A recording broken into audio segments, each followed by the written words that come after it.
Alors un monde sans la recherche, ça serait triste, déjà, j'aurais plus de boulot. Et surtout, si aujourd'hui on supprime la recherche, bah, on supprime l'innovation. Et on supprime le progrès, en fait, on supprime les avancées technologiques. 3, 2, 1, décollage, direction l'espace pour rencontrer Guillaume, chercheur qui collabore avec l'Observatoire de Paris pour un projet qui envoie du rêve. Le but ultime, c'est une meilleure prédiction des pluies d'étoiles filantes. Donc une étoile filante, ce qu'on appelle un météore, c'est les traînées lumineuses qu'on va passer dans le ciel pendant les soirées d'été. Ça, qu'est-ce que c'est? C'est en fait des fragments de comètes. Les comètes qui sont en orbite autour du Soleil, quand elles s'approchent du Soleil, elles vont perdre du gaz et des grains de poussière. Et quand la Terre va rentrer dans la traînée constituée par ces grains de poussière, c'est le moment où ils se désagrègent dans l'atmosphère qui fait cette traînée lumineuse.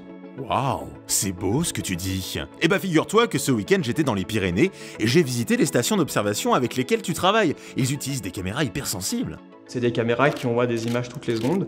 Et dans ces images, de temps en temps, il y a un météore qui passe. Le problème, c'est que leur traitement ne détecte pas que les météores. Il détecte aussi des oiseaux, des nuages, des avions. Et là, actuellement, le tri dans tous les événements qui ont été détectés au cours de la nuit est fait à la main. Donc ça représente entre 400 et 800 gigas de données par nuit, par station. Donc ça fait quand même un sacré volume de données à traiter. Et évidemment, il y a besoin d'automatiser le traitement. On a fait appel à des techniques d'intelligence artificielle pour dire ça, c'est un météore. On le garde, on le met de côté et il sera analysé plus tard. Et ça, c'est pas un météore, c'est pas intéressant. Ok pour le tri sélectif automatisé, c'est sûr que ça fait gagner du temps, mais tout à l'heure tu me disais qu'on pouvait prédire les prochaines pluies d'étoiles filantes. Alors comment ils font les astronomes? À partir de la position du météore dans l'image, ils sont capables de recalculer quelle était l'orbite du petit grain de poussière lorsqu'il est rentré dans l'atmosphère. Ce qui permet à terme de prédire de manière plus précise quand vont avoir lieu les pluies d'étoiles filantes.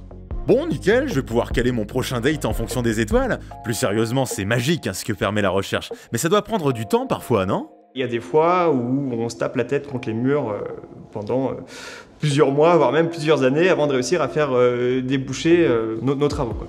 Le moment où effectivement, ça y est, ça marche, ça c'est vraiment une grande satisfaction parce que c'est le fruit quand même d'un long processus de réflexion, de tests, de tâtonnement. Ça s'inscrit un peu dans cette dynamique comme ça, d'une meilleure connaissance de l'univers qui nous entoure.